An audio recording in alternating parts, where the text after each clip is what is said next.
Hello बच्चों, मैं JP Sharma और आप देख पा रहे हैं APT bye JP Sharma students. तो बच्चों, जैसा कि आप लोग को पता है, पहले मैंने 24 यानी 2024 का सेट नंबर 1 कराया था। आज मैं कराने वाला हूं 2024 का set number 2 class 12th standard. Okay, तो बच्चे बिना टाइम को वेस्ट किए हुए चलते हैं 2024 के पेपर की तरफ। स्टूडेंट, आज बिल्कुल डिफरेंट अंदाज में, इट मीन्स स्टूडेंट्स, मैं जेपी अंदाज में आपको क्वेश्चन पेपर सोल्व कराऊंगा स्टूडेंट। ओके, जैसा कि आप लोग सभी जानते हैं बच्चों, मैं एक नया सेशन लाने वाला हूं जिसमें 100 एमसीक्यूज मैं एक ही शॉट में कराऊंगा। तो मेरे चैनल को आप लोग लाइक, सब्सक्राइब एंड शेयर करें। स्टूडेंट्स, चलते हैं बेटा क्वेश्चंस की तरफ। बेटा देखते हैं फर्स्ट क्वेश्चन को। ये हिंदी में आ गया मेरे भाई। फर्स्ट क्वेश्चन आ चुका है, बहुत आसान है मेरे बच्चे। सेट नंबर ए यानी सेक्शन ए आ चुका है। देखिएगा, आपको दे रखा है स्टूडेंट्स टू वेक्टर्स आपको दे रखा है such that sin theta equal to 3/5। तो आपने ए डॉट बी फाइंड करना है। ये दे रखा है यानी vector A and vector B दोनों कैसे हैं, यूनिट वेक्टर्स हैं। जब भी यूनिट वेक्टर्स की बात करता है तो यू नो स्टूडेंट्स, इसका मैग्नीट्यूड फाइंड करेंगे वेक्टर का तो आएगा 1। वेक्टर बी का मैग्नीट्यूड फाइंड करेंगे तो बच्चों इसका वैल्यू भी आएगा 1। आपने फाइंड करना है ए डॉट बी। तो ए डॉट बी फाइंड करने के लिए बच्चों बड़ा आसान तरीका होता है। जब भी आप लोग ए डॉट बी का बात करें तो ये कॉस से रिलेटेड है बच्चों। ए डॉट बी आपने अच्छे से पढ़ रखा होगा। A dot B equal to होता है vector A dot vector B equal to होता है बच्चों magnitude of A magnitude of B into cos theta. ये फॉर्मूला हम लोग यहाँ पे अप्लाई करेंगे स्टूडेंट्स। तो आपको पता है इसका वैल्यू 1 है, इसका भी वैल्यू 1। तो कॉस थीटा आपके पास आ जाएगा। यू नो, जब साइन थीटा आपको दे रखा है 3/5, साइन थीटा का वैल्यू आपको दे रखा है बच्चे 3/5। जरा चेक कर लीजिएगा, साइन थीटा ये रहा, साइन थीटा का वैल्यू है 3/5। तो कॉस थीटा का वैल्यू आप बताएगा। जब भी आपसे कहे बच्चों कि साइन थीटा का वैल्यू आपको दे रखा है 3/5, ये परपेंडिकुलर या हाइपोटेन्स, तो बेस कितना हो जाएगा पाइथागोरन ट्रिपलेट से, तो 4। तो स्टूडेंट्स ए डॉट बी आएगा, A dot B this will be plus minus किसी भी क्वाड्रेंट में हो सकता है। कॉस की बात करता है तो कॉस बेस अपॉन हाइपोटेनियस होता है स्टूडेंट, बेस अपॉन हाइपोटेनियस। तो आंसर आ जाएगा +-4/5। चेक कर लेते हैं कौन सा ऑप्शन बिल्कुल सही है। Option number C is the correct option of this question student. Option C सही होगा। नेक्स्ट क्वेश्चन की तरफ चलते हैं मेरे बच्चों। नेक्स्ट क्वेश्चन देखते हैं क्या है। आपको दे रखा है integral factor of differential equation. Integral factor आपने फाइंड करना है। देखिएगा क्वेश्चन आपको दिख पा रहा होगा स्टूडेंट्स, जो मैंने कर दिया है। इसका आईएफ आपने फाइंड करना है। तो स्टूडेंट्स, आईएफ फाइंड करने के लिए आपको क्या चाहिए स्टूडेंट, कोएफिशिएंट ऑफ वाई चाहिए। तो मैं इसको इस डिफरेंशियल इक्वेशन को लीनियर फॉर्म में एक्सप्रेस कर देता हूं। dy over dx this is equal to हो जाएगा y ओवर x। ये माइनस का सिंबल है बेटा, minus. This is equal to y, x से मैंने डिवाइड कर दिया तो बन जाएगा x⁻3 इधर बन जाएगा और माइनस का 3। कंपैरिजन कर लेंगे बच्चों इसका dy over dx plus okay y into x into यानी पी वाई कर लीजिएगा, P Y equal to Q. इससे कंपैरिजन कर लेगा तो p का जो वैल्यू होगा ना, y को हटा दीजिएगा, बाकी जो बचेगा p का वैल्यू बचेगा। p का वैल्यू आ जाएगा मेरे बच्चे 1/x। तो आपने IF फाइंड करना है। तो IF निकालने का फॉर्मूला होता है e to power sign of integration p into dx। Okay, ये फॉर्मूला होता है। तो आपके सामने p का वैल्यू रखा हुआ है 1/x, ये हो गया dx। 1/x का हम लोग इंटीग्रेट करेगा तो बच्चे आएगा log x। तो log x, log खा जाता है e को स्टूडेंट। तो आंसर क्या आ गया मेरे बच्चे, x आ गया। तो देख लेते हैं कौन सा ऑप्शन बिल्कुल सही होगा। ऑप्शन चेक कर लेते हैं, x। ऑप्शन नंबर ए बिल्कुल सही होगा बच्चों। ऑप्शन ए देख पा रहे हैं, option A is the correct option of this question student. Option A. Next question की तरफ चलते हैं। नेक्स्ट क्वेश्चन क्या है देख लेते हैं बच्चों। यस, क्वेश्चन नंबर थर्ड की तरफ चलते हैं। क्वेश्चन नंबर थर्ड, ओके, देखते हैं थर्ड क्या है मेरे बच्चे। थर्ड क्वेश्चन आ चुका है स्क्रीन पर, देखिएगा।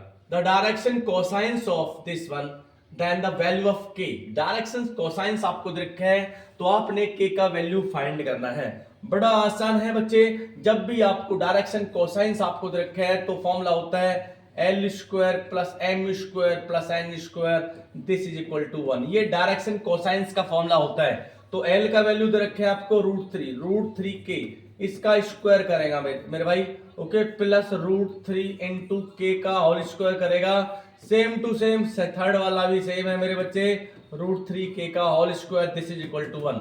तो बेटा ये क्या बन जाएगा, 3 क्या बन जाएगा, 9 के square, this is equal to 1 बन गया।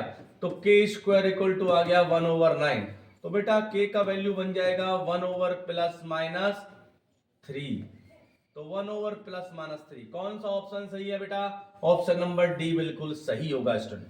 तो चलते हैं नेक्स्ट क्वेश्चन की तरफ, बिना टाइम को वेस्ट किए बच्चों, एग्जाम्स का टाइम है मेरे भाई, एक एक मिनट आप लोगों के लिए बहुत इंपोर्टेंट है। Linear programming problem deals with the optimisation of linear. बेटा जैसा कि नाम से क्लियर हो रहा है, लीनियर प्रोग्रामिंग किसके ऊपर डिपेंड होता है मेरे भाई, लीनियर फंक्शंस के ऊपर डिपेंड होता है। नेक्स्ट चलते हैं, नेक्स्ट क्वेश्चन क्या है मेरे भाई, देख लेते हैं question number 5। P A B equal to P A not upon B, तो कौन सा रिलेशन सही होगा, तो देख लेते हैं बच्चों, which one is the correct relation students. तो देखिए आपको जो इंफॉर्मेशन दे रखा है बच्चों, ये है आपके पास, ये पी ए अपॉन बी यानी कंडीशनल प्रोबेबिलिटी आपको दे रखा है, ये किसका इक्वल है, ये है मेरे बच्चे P not a not be का इक्वल है मेरे भाई। ओके स्टूडेंट्स, ये आपको दे रखा है, तो रिलेशन जनरेट करना है। तो बेटा आपको मालूम है कंडीशनल प्रोबेबिलिटी का formula A P A intersection B upon क्या होगा मेरे भाई, P B, this is equal to किसके होगा, पी ए नॉट है तो क्या करेगा, A not intersection B upon क्या बनेगा, पी बी। तो पी बी कर देगा कैंसिल किसको, पी बी को। तो ये क्या रहेगा, पी ए इंटरसेक्शन बी, इसको एज इट इज रखेगा, दिस इज इक्वल टू, ये हो सकता है इसको लिखा जा सकता है P B minus P A intersection B. Okay students, intersection को इधर लाएगा तो बन जाएगा 2 into P A intersection B, this is equal to P B. Check कर लीजिएगा कौन सा ऑप्शन सही है। तो P A intersection B equal to 1/2, इसको इधर लेके जाएगा तो बेटा 1/2 में आ जाएगा, ये इधर से इधर ट्रांसफर कर दिया। तो ऑप्शन नंबर सी बिल्कुल सही होगा स्टूडेंट्स। चलते हैं नेक्स्ट क्वेश्चन की तरफ। क्वेश्चन नंबर 6 आ गया। कभी भी बच्चे ऐसा केस है, ये स्टूडेंट्स डिफरेंट दिखाई देता है सब, A11 A21 A12 A22 A13 A23, तो बेटा इसका ऑलवेज वैल्यू क्या आएगा, 0 आएगा। याद रखना स्टूडेंट्स, इसका वैल्यू क्या बन जाएगा, 0 बन जाएगा स्टूडेंट। ओके नेक्स्ट क्वेश्चन की तरफ चलते हैं, question number 7। Okay question number 7, determinant कब निकलता है, जब सारी वैल्यू सेम होती है। जैसे डिटरमिनेंट की बात करते हैं तो A11 यहाँ पे क्या बनता, कैपिटल A11, यहाँ पे स्मॉल A11, यहाँ पे कैपिटल A11, यहाँ पे स्मॉल A13, तो इसमें क्या होता, कैपिटल 13 होता। तो बेटा इसका वैल्यू होता है डिटरमिनेंट के इक्वल, लेकिन डिफरेंट है तो 0 हो जाएगा।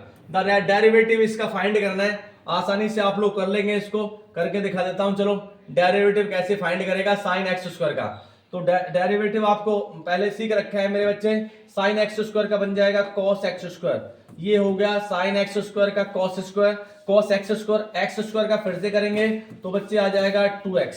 ओके x का वैल्यू क्या दे रखा है आपने, x का वैल्यू है √पाई, तो बच्चे x का वैल्यू √पाई है, तो √पाई से ये पाई कैंसिल हो जाएगा, स्क्वायर कैंसिल हो जाएगा रूट से, तो 2 into √pi as it is मेरे बच्चे। इसकी वैल्यू क्या होती है, माइनस का 1, तो माइनस का 2 √पाई। ऑप्शन है कहीं, यस ये रहा ऑप्शन नंबर सी बच्चों, ऑप्शन सी आपके सामने आ चुका है। नेक्स्ट क्वेश्चन चलते हैं बेटा, question number 8, order and degree of differential equation. बेटा देखिएगा ऑर्डर का मींस क्या होता है, सबसे बड़ा जो डेरिवेटिव होता है, यानी जैसे हमने देखा कि सबसे ज्यादा डेरिवेटिव d2/dx2 लिखा हुआ है, इधर dy/dx, ये 1 टाइम हो रहा है, ये 2 टाइम्स हो रहा है, तो इसकी पावर देखेंगे तो बेटा इसकी पावर क्या है, 1 है, तो ऑर्डर होता है ये डिग्री 1, तो ऑर्डर 2 और डिग्री 1 आ गया। देखिए कौन सा ऑप्शन सही है, ऑर्डर 2 और डिग्री 1, ये रहा मेरे बच्चे।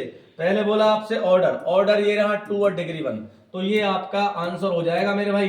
चलते हैं नेक्स्ट पेज, दूसरा आ गया, दूसरा पेज लेते हैं मेरे बच्चे। देखिएगा मैं सेकंडों में करा दूंगा मेरे भाई इस पेपर को। देखिएगा बच्चों कैसे होगा। देखिए स्टूडेंट, ये टर्मिनल पॉइंट आपको दे रखा है, इनिशियल पॉइंट दे रखा है। टर्मिनल में से इनिशियल को लेस करो, 2 में से 3 लेस करें -1, कहीं है -1 सर, ये रहा, ये ऑप्शन हो सकता है। देखो बेटा, या तो ये ऑप्शन होगा या ये ऑप्शन होगा। उसके बाद इसमें से -3 से -4 1 प्लस का 1, तो ऑप्शन ये सही होगा क्योंकि इसमें माइनस का 1 आ गया। बेटा इसमें से इसको लेस करो, 2 में से 3 लेस करेगा -1, -3 से -4 लेस करेगा तो प्लस का 1 आएगा, तो ऑप्शन डी हो जाएगा बिल्कुल सही। चलते हैं क्वेश्चन नंबर 10 की तरफ। क्वेश्चन नंबर 10 बच्चों वाला क्वेश्चन है, बिल्कुल आसान। जब भी आपसे ऐसा केस आए स्टूडेंट, जब भी आपसे कहे मेरे बच्चे की वाई एक्सिस से एक्स एक्सिस से डिस्टेंस फाइंड करना है, तो मेरे बच्चों बड़ा आसान होता है। तो क्या करेंगे, वाई एक्सिस, तो वाई वाले को ना हटा दो, यहां से वाई को हटाइएगा, वाई एक्सिस से बात कर रहा है, तो स्क्वायर रूट लगाएगा, क्या बचा ए स्क्वायर प्लस सी स्क्वायर। बेटा यही आंसर होगा। ऑप्शन नंबर कौन सा हो जाएगा, सी आपके सामने आ चुका है स्टूडेंट, तो ऑप्शन सी इसका जवाब होगा। चलते हैं क्वेश्चन नंबर 11 की तरफ। बेटा ये जो लाइन है ना, इस लाइन को मैं ड्रॉ कर देता हूं। ये लाइन ये रहा, ये लाइन ऐसे होगा, कहां से होकर जाएगा, 4,0 से पास होकर जाएगा और 0,4 से पास होकर जाएगा ये लाइन। ओके, अब देखते हैं क्या ये ओरिजिन इसमें लाई करेगा नहीं करेगा, देख लेते हैं स्टूडेंट्स। देखिए x की जगह 0 रखो, y की जगह 0 रखो, क्या 0 4 से बड़ा है, नहीं बेटा कभी नहीं हो सकता। 0 में 0 ऐड करेगा 0 आएगा, और 0 कभी 4 से ग्रेटर नहीं होगा स्टूडेंट। तो एरिया कहां पे जाएगा, इधर जाएगा। जब एरिया इधर जाएगा तो मेरे बच्चे इसने बोला भी x से ग्रेटर, तो इसका मतलब ये इसके अंदर अंदर रहेगा, ये यहाँ पे इसी रीजन में रहेगा, आगे नहीं जाएगा इस लाइन से। तो बेटा ये समझेगा कि इसके जो कॉर्नर पॉइंट्स हो गए, क्या हुआ, 2 कॉर्नर पॉइंट्स हो गया। कौन सा ऑप्शन सही है बेटा, सी ऑप्शन बिल्कुल सही होगा। कॉर्नर पॉइंट आपको मिल चुके हैं।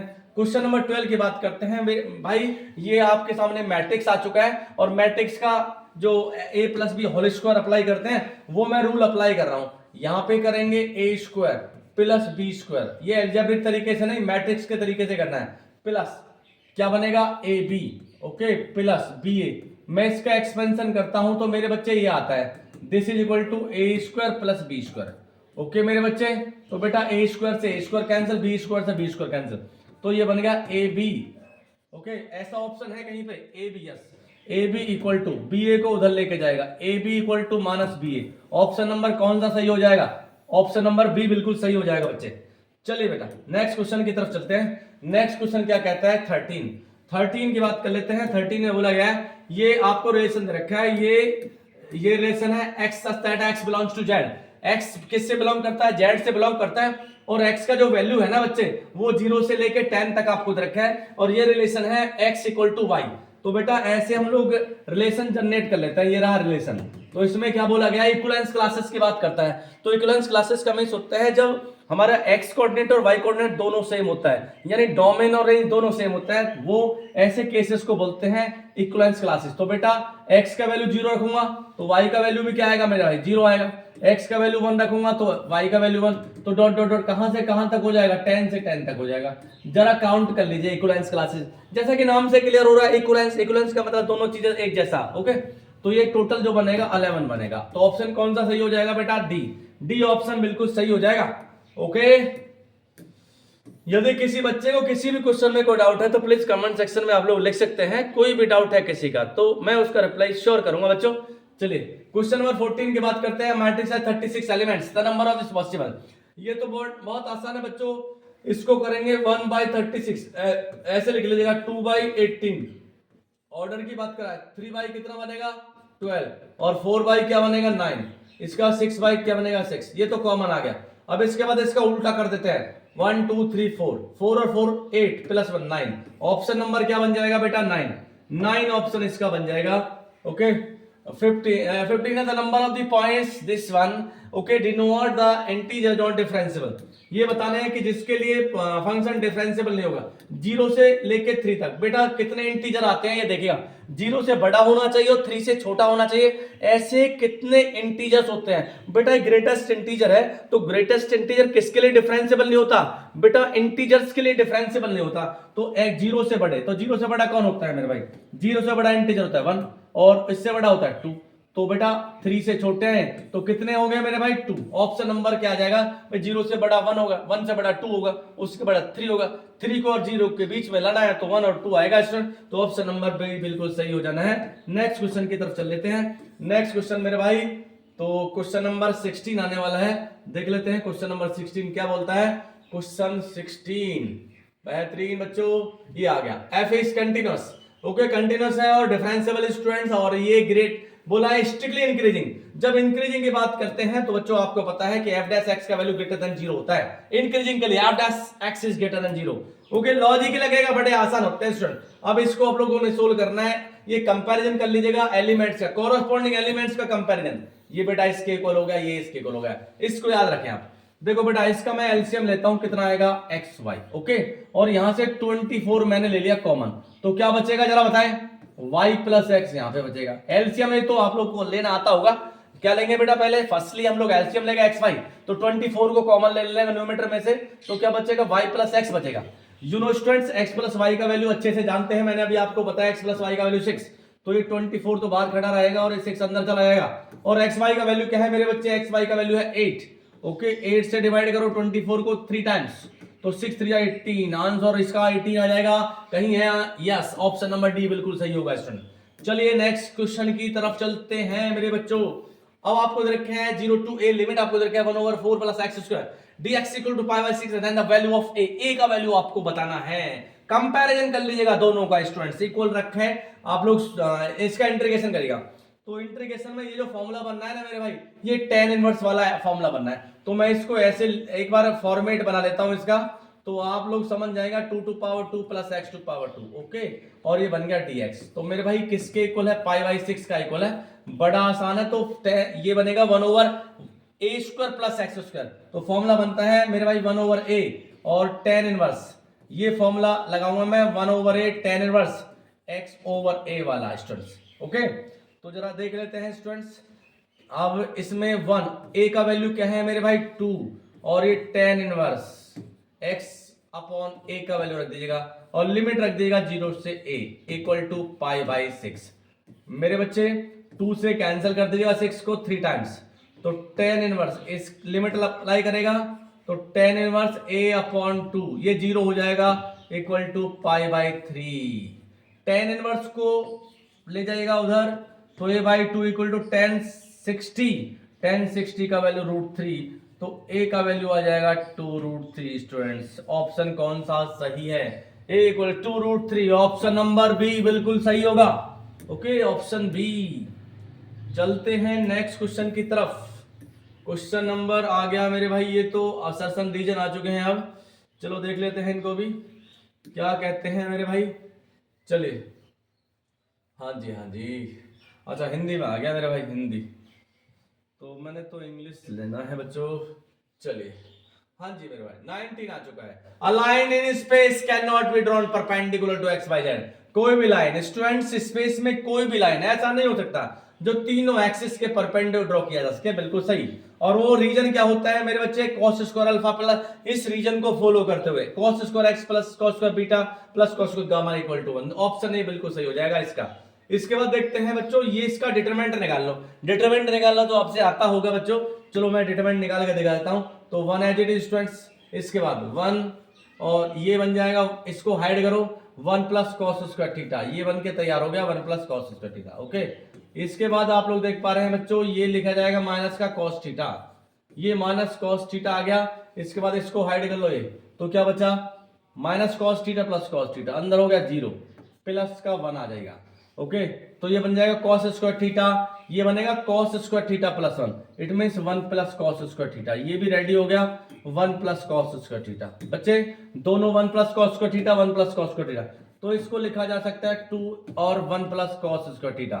मेरे भाई जरा सोचिएगा, जब 1 प्लस cos स्क्वायर थीटा, अब आपने इसकी वैल्यू बतानी है, तो वैल्यू कहां से कहां तक हो सकती है, इट मींस इसका रेंज, कम से कम वैल्यू क्या होगा, ज्यादा से ज्यादा वैल्यू क्या होगा। बेटा cos स्क्वायर थीटा का कम से कम वैल्यू होता है 0, तो 2, जब मैं कम से कम निकालता हूं तो लेफ्ट हैंड की तरफ, तो 1 में 0 ऐड करेगा तो 2 1 जा 2। अब बात करते हैं इसकी मैक्सिमम वैल्यू क्या होगी, इसकी जो cos स्क्वायर थीटा का जो ज्यादा से ज्यादा वैल्यू होता है 1, तो 1 में 1 ऐड करेगा 2, 2 में 2 से मल्टीप्लाई 4। बिल्कुल सही जवाब है मेरे बच्चे, यानी ये डिटरमिनेंट इसका सही है 2,4, इट मींस इसका रेंज बिल्कुल सही आएगा स्टूडेंट। ओके, तो इसी के साथ मेरे बच्चों मेरा सेक्शन ए फिनिश। 20 क्वेश्चंस को बड़े आसान तरीके से मैंने आपके सामने सोल्व करके रख दिया, और किसी को प्लीज कोई भी डाउट है तो कमेंट सेक्शन में आप लोग लिख सकता है कि सर इसको सोल्व करके फिर से बताएगा, वो आपको सॉल्यूशन पहुंच जाएगा स्टूडेंट। तो चलते हैं नेक्स्ट क्वेश्चन की तरफ। नेक्स्ट क्वेश्चन स्टूडेंट्स आ चुका है स्क्रीन पर, सेक्शन बी का 21 क्वेश्चन। इसको आप लोग इंटीग्रेट करेगा, इंटीग्रेट करने का बड़ा आसान तरीका बच्चों, क्या आपने सीख रखा है कि इसको कौन से मेथड से करेगा, जरा बताएगा कौन सा मेथड इसमें अप्लाई करेंगे आप लोग। सब्स्टिट्यूशन मेथड अप्लाई कर लेता हूं स्टूडेंट, तो लीजिएगा लेट कर लेता हूं इसको, तो 1 + 2x इक्वल टू क्या बन जाएगा dt, तो 2dx this is equal to क्या बनेगा dt। तो जहां जहां बच्चे 2x यानी dx को dt/2 कर सकता है, तो ये बन गया, x का वैल्यू निकाल लो, x का वैल्यू क्या बन जाएगा, x इक्वल टू बनेगा t-1, देखिएगा t-1/2, अपॉन 2 को बाहर रख लीजिएगा। इसके बाद ये क्या किया, 1 + 2x को t एज्यूम कर लिया है, रूट के अंदर t, ओके, और dx का वैल्यू है dt/2 यानी dt/2, तो बेटा इसको 2 से और मल्टीप्लाई कर दीजिएगा, तो बन गया 1/4, और अंदर एंट्रेंस करा लीजिएगा, t 1/2 है ये 1, तो t⁻³ बन जाएगा -t⁻1/2। मेरे बच्चे ये dt आ गया, और मैं समझ रहा हूं कि इसको तो आप में से कोई भी ऐसा स्टूडेंट नहीं होगा जो इसे सोल्व नहीं कर पाएगा, x⁴n का फॉर्मूला अप्लाई कर दीजिएगा।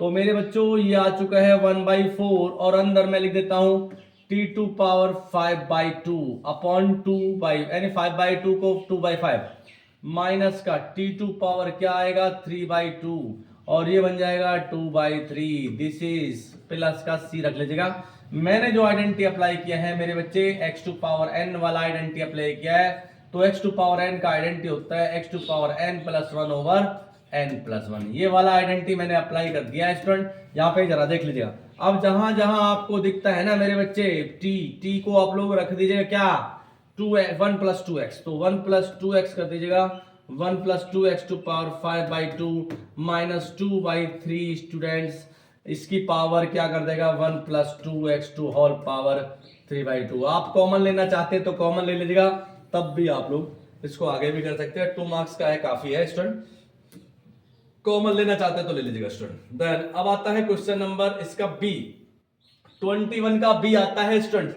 तो चलते हैं क्वेश्चन बी की तरफ मेरे बच्चों, इसमें भी सब्स्टिट्यूशन मेथड अप्लाई करेंगे, तो बड़ा आसान है बच्चों सब्स्टिट्यूशन मेथड को अप्लाई करना। जो भी आपको लग रहा है ना क्रिटिकल है, यानी सब्स्टिट्यूशन का मतलब है किसी एक वेरिएबल को दूसरे वेरिएबल की टर्म में एक्सप्रेस करना है स्टूडेंट। तो मैं ही देख पा रहा हूं यहाँ पे जो रूट है ना मुझे बड़ा गंदा दिखाई दे रहा है, तो इसको हटाना चाहता हूं, तो मेरे भाई इसके रिप्लेस पर मैं कुछ और लूंगा, तो लेट कर लिया मैंने, लेट, ओके। चलिए तो थोड़ा सा इसको ऐसे इधर स्पेस ले लेता हूं, ये रहा, मैंने लेट कर लिया मेरे बच्चे, क्या लेट कर लिया, √x इक्वल टू क्या कर लिया बेटा t, तो 1/, इसका डेरिवेटिव क्या होगा 1/2 √x, dx इक्वल टू क्या बन गया dt। बस इतना काम करना है, और लिमिट रख लो, पहले लिमिट को चेंज कर लो, √0 0 आ गया स्टूडेंट्स, ओके।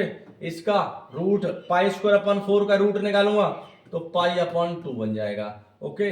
अब जरा देखो dx/√x, ये रहा dx/√x 2dt, तो 2 × 2 को बाहर रहने दीजिएगा, ये बन गया dt मेरे भाई, ये sin x √x को क्या जो क्या t, तो ये मेरे बच्चे निकल के आ गया sin t, ओके। तो sin t dt रेडी हो गया। आपको मालूम है sin t का क्या होता है, माइनस का cos t होता है, इंटीग्रेशन cos t, और ये लिमिट आपके पास है बच्चों 0 to π/2, तो माइनस का 2 cos π/2, ये आ गया cos π/2 माइनस cos 0, ओके। जरा देख लीजिएगा, this is equal to -2 as it is, cos π/2 का वैल्यू 0 होता है, तो 0 cos 0 का वैल्यू 1, तो माइनस का 1, तो माइनस का 1 ये प्लस का 2 आ गया, यानी आंसर आपके सामने आ गया मेरे भाई, बड़ा आसान था, इसको आप लोग सब्स्टिट्यूशन से सोल्व कर लिए, ओके। चलिए नेक्स्ट क्वेश्चन की तरफ चलते हैं, क्या आएगा नेक्स्ट। हाँ जी बेटा, ये आपको दे रखा है if a and b are two non zero vectors हैं, ए और बी दोनों नॉन जीरो वेक्टर्स हैं और कंडीशन आपको दे रखा है कि ए प्लस बी परपेंडिकुलर है किसका, ए का, और 2a plus B is perpendicular to B. जब भी आपसे ना कहे कि दोनों वेक्टर्स परपेंडिकुलर है बच्चों, जब दो वेक्टर्स परपेंडिकुलर है तो उनका डॉट प्रोडक्ट फाइंड करेगा तो बेटा जीरो आएगा। तो मैं ऐसा करता हूँ, कंडीशन क्रिएट कर लेता हूँ। जब आपसे बोला है कि ये दोनों वेक्टर्स कैसे हैं, दोनों परपेंडिकुलर है, तो परपेंडिकुलर है तो इस कंडीशन को फॉलो करना चाहिए, यानी इसका मीन्स है कि परपेंडिकुलर है तो बेटा इन दोनों का डॉट प्रोडक्ट निकालूंगा मैं, वेक्टर ए का, ए प्लस बी का और वेक्टर ए का, दोनों का डॉट प्रोडक्ट क्या आना चाहिए, जीरो आना चाहिए। तो मैंने क्या किया, ए का इसके साथ मल्टीप्लाई, तो डिटरमिनेंट यानी इसका मॉडुलस निकाल दिया मैंने, स्क्वायर हो गया, प्लस ये बन जाएगा A dot vector B equal to zero बन गया। ओके, यहां से मैं निकालना चाहता हूं vector A dot vector B equal to बन जाएगा मैग्नीट्यूड ऑफ वेक्टर ए का स्क्वायर स्टोन। इक्वेशन 1 जनरेट हो गया।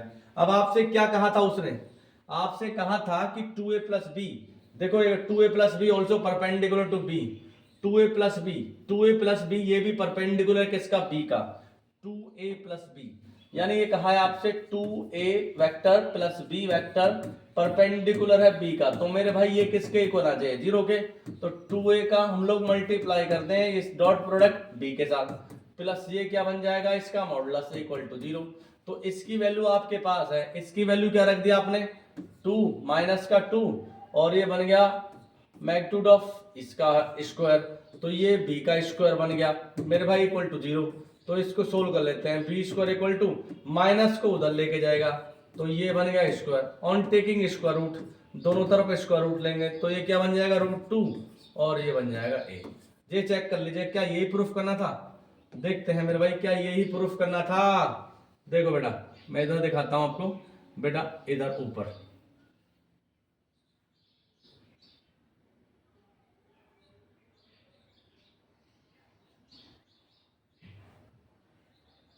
देखो ये रहा, just magnitude of b equal to, magnitude of b equal to, ये रहा, इधर दिखाता हूं आपको, देखो ये रहा इसका magnitude of B, magnitude of B √2, magnitude of B √2 into A, ये आपके सामने आ गया मेरे बच्चों। तो ऐसे हम लोगों ने 22 क्वेश्चन तक कर लिया है। तो चलते हैं नेक्स्ट क्वेश्चन की तरफ। तो नेक्स्ट क्वेश्चन कैसे होगा देखिएगा, देखते हैं आपके पास हिंदी में आया, इंग्लिश में आ गया, चलो चलो बेटा ये आपके सामने है, in the given figure A B C the parallelogram, A B C D क्या दे रखा है आपको, पैरेललोग्राम दे रखा है, A B equal to 2i minus 4j plus 5k and D B equal to आपको दे रखा है, तो फाइंड ए डी आपने फाइंड करना है। जरा देखो स्टूडेंट्स, ए डी की बात करते हैं तो प्यारे बच्चों बड़ा आसान तरीका है ये वेक्टर का, ए डी इसने बोला है कि ए डी फाइंड करो पहले, हमारे पास क्या है ए बी और डी बी है। देखो स्टूडेंट्स याद रखें जब भी आपको ना ये दे रखे हैं वेक्टर, यानी आपको दे रखा है ए बी इक्वल टू, ये आपके पास है A B equal to 2i right minus 4j plus 5k, मैं लिख लेता हूं, और डी बी इक्वल टू क्या है मेरे बच्चे, डी बी है वेक्टर डी बी, ओके क्या दे रखा है 3i, ओके माइनस का 6j प्लस 2k। जरा ये बताइएगा मैं इसको bd कर दूं वेक्टर को तो क्या बनेगा bd, यदि वेक्टर bd निकाल दूं, ये db मुझे दे रखा है, तो वेक्टर जरा बताना bd क्या होगा, तो साइन चेंज कर देंगे बच्चों, माइनस का क्या आ जाएगा 3i प्लस का 6j और माइनस का 2k। ओके क्लियर हुआ, मुझे चाहिए क्या मेरे भाई ad चाहिए, तो मैं जरा ये करता हूं कि ab में वेक्टर ab में क्या ऐड कर देता हूं, वेक्टर bd ऐड कर देता हूं, वेक्टर ए बी में वेक्टर बी डी, तो क्या आएगा मेरे बच्चे, आ जाएगा वेक्टर ए डी। सर हो गया, आपने ए डी फाइंड करना था तो मैंने क्या निकाल लिया बेटा, ए बी तो मेरे पास है, तो मैंने डी बी को सिर्फ क्या कर दिया, बी डी कर दिया, तो क्या करेंगे ए बी में बी डी ऐड करो तो क्या आ जाएगा, ए डी आ जाएगा, बस ए डी हो गया सर। इसके बाद आप कर लेंगे, अब तो दोनों को ऐड करना है, ए बी को और डी बी को ऐड करना है, यानी बी डी को, बी डी का ये वाला और ये वाला दोनों को ऐड कर दो, देखो